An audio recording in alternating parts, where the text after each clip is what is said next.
नमस्कार दोस्तों, welcome back to QJ Sharif for the daily dose of Indian football. तो सबसे पहले बात करते हैं यहाँ पे इंडियन नेशनल वुमेन टीम ने कल यहाँ पे हांगकांग को तुर्किश कप में 2-0 की एक कन्विंसिंग स्कोर लाइन के साथ हरा दिया है। And great performance by the team, because जो फर्स्ट मैच था अगेंस्ट एस्टोनिया, वहां पे भी हमने काफी सारे गोल स्कोर किए थे, बट आई थिंक जो एक डिफेंस थी वो उतना ज्यादा कन्विंसिंग नहीं लगी थी। बट इस मैच में आई थिंक डिफेंस ने काफी अच्छा यहाँ पे परफॉर्मेंस पुटअप किया है, so that's a positive sign.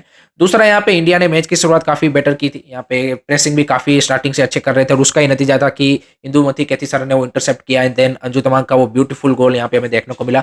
दूसरे हाफ में भी अगर आप देखें तो सौम्या गोगुलोत का जो गोल था, that was also brilliant goal. And through out the match I think India कहीं ना कहीं यहाँ पे मच बेटर यहाँ पे रिलैक्स दिखी कंपेयर टू फर्स्ट मैच। यहाँ पे उतना ज्यादा पैनिक करती हुई नहीं दिखी, पर्टिकुलरली लास्ट मैच हमने देखा था कि लास्ट के 10-15 मिनट में हमने 2-3 गोल्स कंसीडर कर दिए थे, बट इस मैच में यहाँ पे कंप्लीटली यहाँ पे क्या बोलते हैं कि आप काम कंपोज कंडीशन में दिख रहे थे, तो दैट्स अ गुड साइन। दूसरा, आपके जो फॉरवर्ड लाइन में सारे प्लेयर है दे आर कंट्रीब्यूटिंग। अगर फर्स्ट मैच में देखें तो मनीषा कल्याण, इंदुमती कैथीसरन, इस मैच में अंजू तमांग एंड सौम्या, तो आई थिंक सारे फॉरवर्ड प्लेयर यहाँ पे गोल स्कोर कर रहे हैं, सो that's a good for their confidence.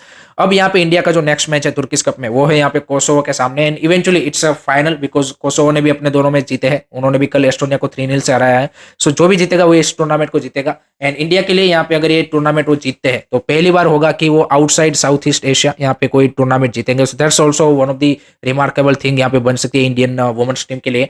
And it's not going to be easy Kosovo के सामने, क्योंकि वो भी यहाँ पे जो 2 विन लेके आ रहे हैं, कन्विंसिंग विन, एंड दोनों ही मैच में उन्होंने एक भी गोल कंसीड नहीं किया, so defensively they looks really really solid. So I think एक इंटरेस्टिंग मैच, एक फाइनल हमें यहाँ पे देखने को मिलेगा। Let me know guys, what do you expect from this women's team, because I think एक मोमेंटम बनता जा रहा है, एंड आई थिंक उसको अगर कंटिन्यूसली बिल्ड करेंगे देन डेफिनेटली आगे और भी ज्यादा अच्छा यहाँ पे हम उनसे एक्सपेक्ट कर सकते हैं। उसके बाद अब बात करते हैं यहाँ पे आईएसएल के बारे में, क्योंकि आईएसएल में जो कल 2 मुकाबले हुए उससे जो आपकी टाइटल रेस है एंड 6 पोजीशन की रेस है, उसमें काफी ज्यादा एक इंटरेस्टिंग मोड आया है। पहला मैच था यहाँ पे Odisha FC versus Mohun Bagan. I think tactically it was a master class to be honest. Game play wise में भी यहाँ पे फैंस को उतना ज्यादा एंटरटेनिंग नहीं लगा हो, बट आई थिंक जो दोनों मैनेजर है, चाहे वो सर्जियो लोबेरा हो या फिर एंटोनियो हबास, जो उनकी प्लेइंग स्टाइल के लिए जाने जाते हैं, वही हमें देखने को मिला। सर्जियो लोबेरा की स्टाइल डेफिनेटली यहाँ पे स्ट्रगल की, क्योंकि उनके जो मेन पीस थे यहाँ पे अहमद जाऊ वो नहीं खेल रहे थे, बट आई थिंक लेनी रेड्रिगस एंड पुतिया ने काफी अच्छा किया in terms of the defensive wise. I don't say कि अटैकिंग वाइज उतना ज्यादा वो कंट्रीब्यूट कर पाए। अगर अहमद जाऊ हुआ तो डेफिनेटली वो डिफरेंस मेकर है, एंड उसका कोई रिप्लेसमेंट नहीं है आपके पास, that is the reality. I think Sergio Lobera भी वो जानते हैं, सो वो क्लियरली विजिबल था। But despite that I think जो उन्होंने फर्स्ट हाफ में 1-2 चांस क्रिएट किए, आई थिंक राल्ते ने जिस तरह से यहाँ पे एक चांस क्रिएट किया था, एक डिएगो मोरिशो का वो ब्रिलियंट शॉट था with the tight angle and hit the post, तो वो दोनों ब्रिलियंट चांस थे। अगर सेकंड हाफ में हम देखें तो रोहित कृष्णा का वो जिस तरह से लॉन्ग बॉल में रन था और जिस तरह से सारी चीजें उन्होंने सही की, but at the last moment wide मार दिया, तो वो आई थिंक दिखाता है कि दे हैव देयर चांसेस।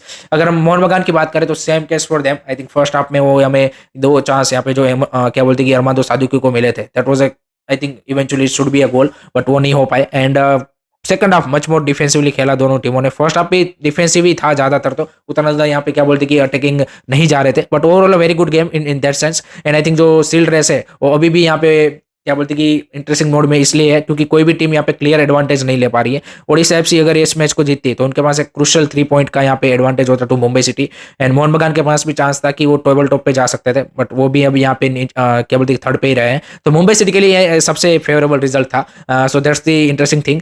दूसरा मैच था यहाँ पे क्या बोलते कि Hyderabad FC versus Bengaluru FC, and वहां पे बेंगलुरु ने 2-1 से यहाँ पे अपने होम पे हैदराबाद को हरा दिया, एंड दैट क्रुशियल 3 पॉइंट यहाँ पे उन्होंने गेन किए हैं। बट आई थिंक जो परफॉर्मेंस थी वो हैदराबाद एफसी की यहाँ पे बेटर थी, एंड दे डिजर्व एटलीस्ट मेरे हिसाब से they deserve to draw this match, because I think जिस तरह से ये यंगस्टर परफॉर्मेंस दे रहे हैं that's a commendable to see to be honest guys. I think and जो उनके कोच है उन्होंने भी आफ्टर द मैच यही बोला कि इस टीम का इतना अच्छा परफॉर्मेंस देने के बावजूद भी अगर नहीं जीते तो डेफिनेटली वो जो कॉन्फिडेंस है वो कहीं ना कहीं वो होता है। But I think it's a great to see कि यहाँ पे फाइनेंशियली इतना स्ट्रगल कर रहे हैं और सारे उनको यंग इंडियन प्लेयरों को खिलाना पड़ रहा है, बट जिस तरह की वो प्लेइंग स्टाइल खेल रहे हैं, जिस तरह की परफॉर्मेंस दे रहे हैं, that's a good to see. And रेमन चुंगा का वो जो गोल था, that was a brilliant goal to be honest guys. So these are the positive for Hyderabad FC. अगर बेंगलुरु की बात करें तो बेंगलुरु के लिए भाई शिवा शक्ति का जो लास्ट मिनट विनर था, that was also a quality goal and good to see Shiva Shakti you can say कि again back into the scoring sheet and crucial 3 point उन्होंने दिला है। But overall I think there are lot of things जो बेंगलुरु को यहाँ पे improve करने की जरूरत है।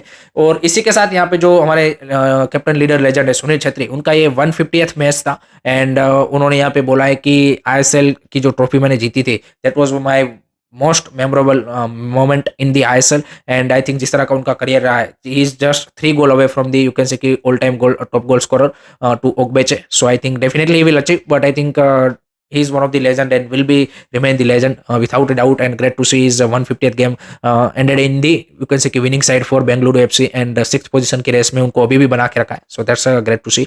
उसके बाद आज का मैच है भाई गाइज, यहाँ पे FC Goa versus Kerala blaster का, and it's also quite interesting in terms of the sealed race, because both the team are down and out.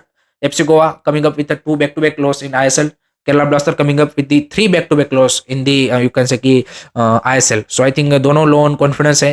Both the teams are struggling with injuries, key players missing in the second half, and Kerala blaster के लिए तो और भी ज्यादा है, क्योंकि Ivan वुकानोविच ने कल यहाँ पे अपना जो पूरा सीजन है और जितने भी इंडियन फुटबॉल में प्रॉब्लम है रिगार्डिंग दैट, वो आई थिंक सारे उन्होंने बता दिए. Regarding super cup, regarding Durand cup, regarding scheduling, injuries, everything has been क्या बोलते कि regarding Asian cup, after Asian cup उन्होंने बोला कि जो जिस भी टीम के नेशनल टीम के प्लेयर ज्यादा गए थे उन सबकी इंटेंसिटी ड्रॉप हुई है. सारी चीजें उन्होंने यहाँ पे एक ही गो में यहाँ पे कल पूरे प्रेस कॉन्फ्रेंस में बताई है.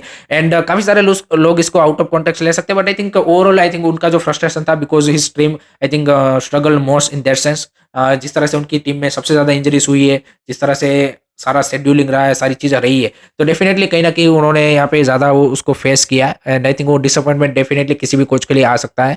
बट उन्होंने बोला कि यंगस्टर को यहाँ पे इस सीजन चांसेस भी ज़्यादा मिले हैं. सो उनके लिए अच्छी बात है कि यहाँ पे अपने आप को प्रूव करने का मौका भी मिला है.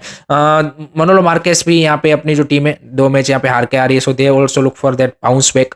And front line is the issue for FC Goa की they are not firing, they are creating chances but unable to finish. तो this are the issue for FC Goa. Backline फिर भी यहाँ पे without Sandesh Jhingan is little bit shaky, but I think धीरे धीरे वो भी यहाँ पे अपना होल्ड अप कर पा रही है. दूसरी साइड केरला ब्लास्टर के लिए Vibin Mohanan is coming back, so that's a good news. He is fully fit now available. Diamantakos भी फिट है, so he is been also there. So I think Kerala blaster का भी एक इश्यू बैकलाइन ही है कि backline में उनको बेटर करने की जरूरत है. So I think it will be interesting match, and I think crowd का सपोर्ट जबरदस्त रहने वाला है. So obviously in that sense I think it will be a interesting match. I am seeing to be honest guys 1-1 draw. Let me know guys what's your prediction, comment section में जरूर बताइए.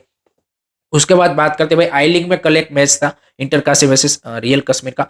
उसमें भी काफी ज्यादा यहाँ पे लड़ाइयाँ हुई, और उसमें यहाँ पे जो इंटर काशी के एक्सपीरियंस प्लेयर है पीटर हार्टली, जो कि पहले जमशेदपुर में भी खेले हैं, उन्होंने यहाँ पे आफ्टर द मैच यहाँ पे सोशल मीडिया पे बोला है कि जो साहिर शाहीन यहाँ पे रियल कश्मीर के जो प्लेयर थे उन्होंने उनके ऊपर स्पेट किया है, एंड उसके वीडियोस भी आ रहे हैं. एंड उसके रिगार्डिंग उन्होंने बोला है कि मैं 16-17 साल से फुटबॉल खेल रहा हूँ, प्रोफेशनल फुटबॉल, और मैंने कभी ऐसा इंसिडेंट नहीं देखा है, और this should not be allow, ऐसा उन्होंने सोशल मीडिया के ऊपर डिमांड की है. और उन्होंने बोला कि रिस्पेक्टिव अथॉरिटी को मैं इसके रिगार्डिंग कंप्लेंट भी करूंगा. So this is not a good example to be honest guys. अगर यहाँ पे ऐसा इंसिडेंट हुआ है then I think AFF and जो डिसिप्लिनरी कमेटी है उनको इस मैटर को सीरियसली लेना चाहिए, एंड ऑर्गेनाइजर्स को इसको यहाँ पे जो भी यहाँ पे अगर हुआ है नहीं हुआ है वो उनको डिसाइड करके एविडेंस के बाद आई थिंक यहाँ पे जो भी यहाँ पे क्या बोलते कि हार्श कदम लेने चाहिए वो लेने पड़ेंगे, क्योंकि आपको एक एग्जांपल सेट करना पड़ेगा. You don't allow this kind of thing in sport to be honest. And I think अगर हुआ है देन डेफिनेटली इसको यहाँ पे क्या बोलते हैं जल्द से जल्द यहाँ पे जो भी है वो पनिशमेंट मिलनी चाहिए. अगर नहीं हुआ है देन आई थिंक उस हिसाब से होना चाहिए. Late me know guys what do you think,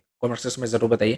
और लास्ट में बात करते हैं गाइस गुजरात के जो जामनगर डिस्ट्रिक्ट है वहाँ पे रिसेंटली वहाँ की जामनगर की जो है एमसीडी उन्होंने अनाउंसमेंट किया कि 20 करोड़ के खर्च पे यहाँ पे क्या बोलते हैं कि डिस्ट्रिक्ट स्पोर्ट कॉम्प्लेक्स बनने जा रहा है जिसमें एक फुटबॉल स्टेडियम भी होगा. So that's a great to see. And I think इस तरह के जो छोटे छोटे स्पोर्ट कॉम्प्लेक्सेस है कि जहाँ पे सभी स्पोर्ट होते हैं एंड उसमें ऑब्वियसली फुटबॉल का ग्राउंड भी होगा, तो वो अगर इंडिया के सारे डिस्ट्रिक्ट में कि जहाँ पे पर्टिकुलरली स्पोर्ट उतना ज्यादा खेला नहीं जाता उस स्टेट में उस डिस्ट्रिक्ट में ज्यादा होगा, तो इवेंचुअली आई थिंक वो एक बढ़िया बात है rather than creating a bigger stadium. I think इस तरह के जो छोटे छोटे स्पोर्ट कॉम्प्लेक्सेस है आई थिंक 15-20 करोड़ के, आई थिंक वो ज्यादा बनेंगे तो ज्यादा आपके वहाँ पे जो सभी स्पोर्ट में, ऐसा नहीं कि फुटबॉल में, बाकी स्पोर्ट्स में भी लोग यहाँ पे जो बच्चे हैं वो खेलेंगे. So that's a good thing.